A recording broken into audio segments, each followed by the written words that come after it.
Someone once told me, "You're so quiet," and they said it like it was a problem. Like silence was something that needed to be fixed. Like the fact that you weren't filling the air with words meant something was wrong with you. You've heard it too, maybe at a party, maybe at work. Maybe from someone who loves you but doesn't understand you. "Why are you so quiet? Say something, are you okay? You seem distant, and you wanted to say I am okay, I am more than okay. I am watching, I am thinking, I am processing everything in this room while you are busy making noise." But instead you said nothing because that's what you do. And here's what I want to tell you today. The silence that people around you have spent years misreading, the silence they've called shyness, coldness, arrogance, mystery is actually one of the most sophisticated psychological states a human being can operate from. Science backs this up, research backs this up.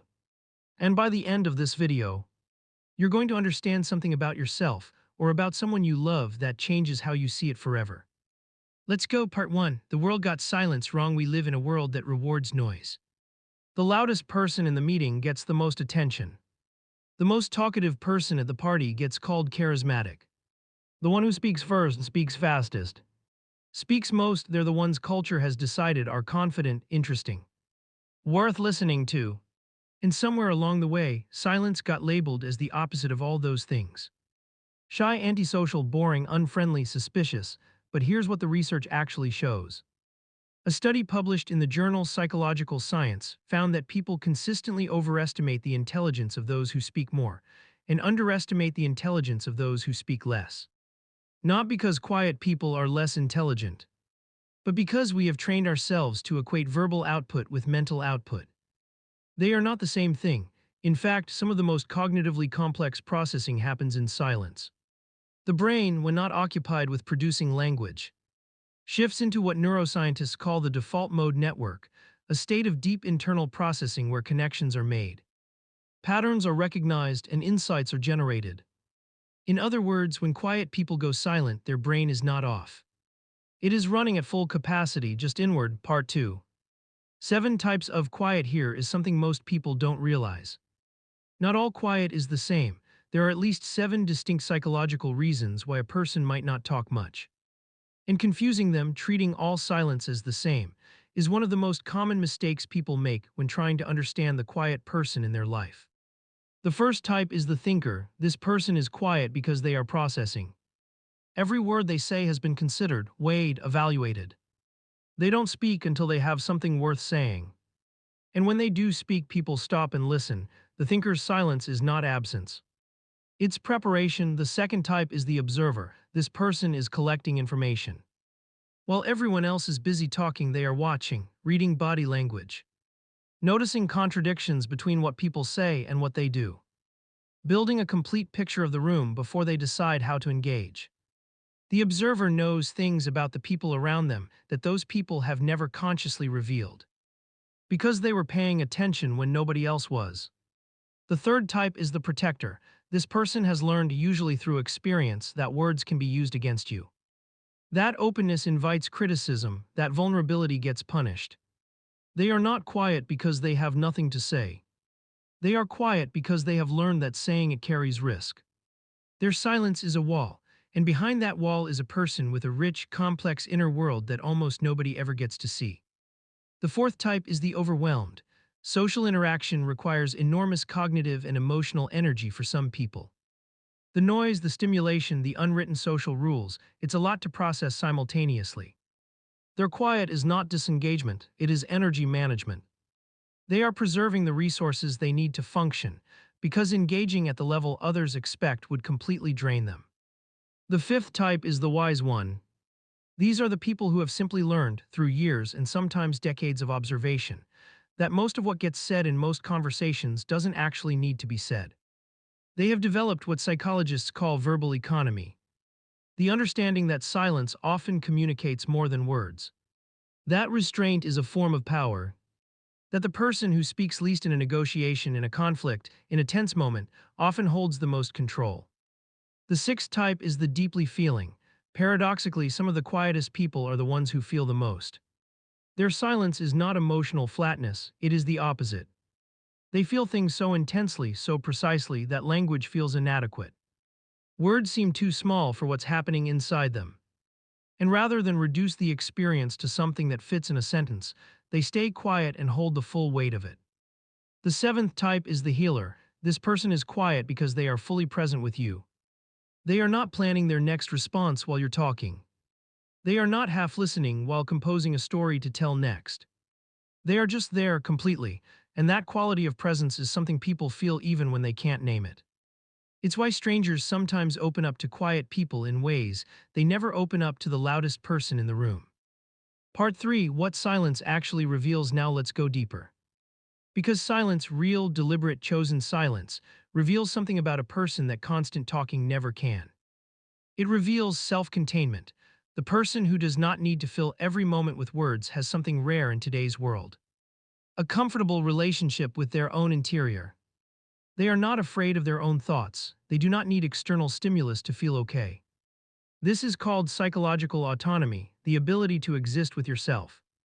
In yourself without needing constant external input to feel grounded. Research on psychological autonomy consistently links it to higher life satisfaction, lower anxiety, greater emotional stability, and stronger, not weaker, relationships. Because the person who is comfortable alone is never in a relationship out of desperation. They are there by genuine choice. Silence also reveals patience. We live in the era of the instant response, the immediate reaction. The tweet fired off before the thought is finished. The reply sent before the message is read twice. Quiet people are often immune to this. They have trained themselves or were built to wait, to let things settle. To respond from a considered place rather than a reactive one. In conflicts, this is extraordinary. While others escalate, the quiet person slows down. While others say things they regret, the quiet person says the one thing that actually matters or says nothing, which is sometimes more powerful than anything. And silence reveals depth. There is a Japanese concept called ma. It translates roughly as negative space or meaningful pause.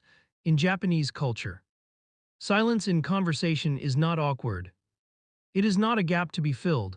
It is a communication in itself, a sign of respect, of consideration, of taking the other person seriously enough to actually think before responding. Western culture has almost entirely lost this. And the quiet people among us are the ones still practicing it, whether they know it or not. Part 3: The 4 traits that set them apart. Let's get specific. Because people who figure things out alone share 4 psychological traits that are remarkably consistent across research. The first trait is radical self-reliance, not arrogance.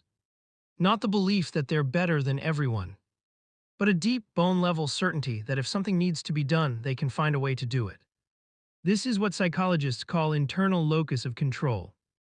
The belief that outcomes in your life are primarily the result of your own actions, rather than luck, other people, or external circumstances. Research consistently shows that people with a strong internal locus of control are more resilient, more persistent in the face of obstacles, and more likely to succeed in long-term goals. They don't wait for conditions to be perfect, they work with what they have. The second trait is high tolerance for uncertainty. Most people are deeply uncomfortable not knowing. The brain's default setting is to seek certainty, to know what happens next, to have a clear map, to avoid the anxiety of the unknown. People who figure things out alone are unusually comfortable sitting in that discomfort. They can hold an unsolved problem in their mind for days, weeks, sometimes months, without needing to resolve it prematurely just to relieve the anxiety. This is extraordinarily rare and extraordinarily valuable. Because the best solutions don't come from rushing. They come from staying in the question long enough for the real answer to emerge. The third trait is deep observational intelligence. These individuals are watchers. They pay attention to things most people never notice. The detail in the corner of the room, the inconsistency in someone's story, the small pattern that once you see it explains everything. They have trained themselves, often unconsciously, to gather information constantly. Because information is the raw material of independent problem solving. The more you observe, the less you need to ask. The fourth trait is emotional regulation under pressure. When the situation is most chaotic, when everyone else is losing their composure, these individuals tend to become calmer. This is counterintuitive. Most people assume that caring about something means being emotional about it. But for independent thinkers, the high-stakes moment is actually where they focus best. The noise filters out, the options become clear, the path forward presents itself. This is not coldness, it is a highly developed capacity to separate emotional response from functional response. To feel the weight of a situation without being crushed by it. Part 4. The cost of going it alone. Now let's talk about what the research also shows. Because this operating system, as powerful as it is, comes with real costs. The biggest one is isolation, not just physical isolation, psychological isolation. The experience of being surrounded by people who cannot follow you into the way you think. People who figure things out alone often describe a profound loneliness that has nothing to do with being around others. They can be in a room full of people and feel entirely alone, because the conversation on the surface never reaches the depth they're operating at. They stop trying to explain their thinking, they stop trying to bring people along. They conclude quietly that it's faster to just do it themselves, and they're right. In the short term, but in the long term, that habit of doing everything alone, of never letting anyone into the process, creates a kind of solitary confinement of the mind. Brilliant, capable, and deeply privately alone, the second cost is the inability to delegate. Because they trust their own processing so completely, and because they have learned that other people's input often complicates rather than clarifies, independent thinkers struggle to let go of control. They would rather do something themselves correctly than hand it off and watch it be done wrong. This serves them in many situations, but it also caps them. Because no single mind, however sharp, can carry everything. And the people who refuse to delegate eventually become bottlenecks in their own lives. The third cost is that they can appear cold. The emotional regulation, the silence, the self-containment from the outside, it often reads as indifference. As not caring, as being closed off. The people who love independent thinkers often feel like they're pressing against a wall. Not unwelcome, just unable to get in. And the independent thinker, deep inside, often wants nothing more than to be truly known. But doesn't know how to let that happen without feeling exposed in a way that all their training tells them is dangerous. Part 5. The superpower nobody talks about here is something that rarely makes it into the conversation about independent thinkers. Their greatest strength is not the problem solving. It is the quality of their questions. Most people, when they face a challenge, ask, "How do I fix this?" That's a surface question. It assumes the problem is already correctly defined. It rushes toward solution. People who figure things out alone ask a different question first. They ask what is actually happening here, they question the premise. They test the assumption, they look at the situation from an angle nobody else has considered. And very often, they discover that the problem everyone has been trying to solve is not the real problem. That underneath the visible issue, there is a different question entirely. A more important one, this is called first principles thinking. And it is one of the rarest and most valuable cognitive abilities a human being can possess. It's the way Elon Musk approached rocket manufacturing, not asking how do we buy rockets, but what are rockets actually made of and why does it cost this much? It's the way great doctors approach mysterious cases, not accepting the existing diagnosis. But going back to the raw data, independent thinkers do this naturally, not because they were taught to, but because they have spent so much time in their own heads, questioning their own assumptions, that they automatically apply the same rigor to the world around them. Part 6. What they need and will never ask for. If you love or work with someone who figures things out alone, listen carefully. They will not tell you what they need, not because they're punishing you, not because they don't trust you, but because identifying and expressing needs feels dangerously close to vulnerability, and vulnerability is something their whole system is designed to minimize. But here is what they actually need. They need to be understood without having to explain themselves. Not someone who pushes for more communication, more openness, more words. Someone who learns to read them, who notices the small signals, who doesn't need the full explanation to understand what's going on. They need to be trusted with their own process. Don't try to fix the silence. Don't try to pull them out of it. Don't make the space around them smaller with noise and pressure. Give them room and trust that when they come back, they will have something real to offer. They need one person they can actually fall apart with.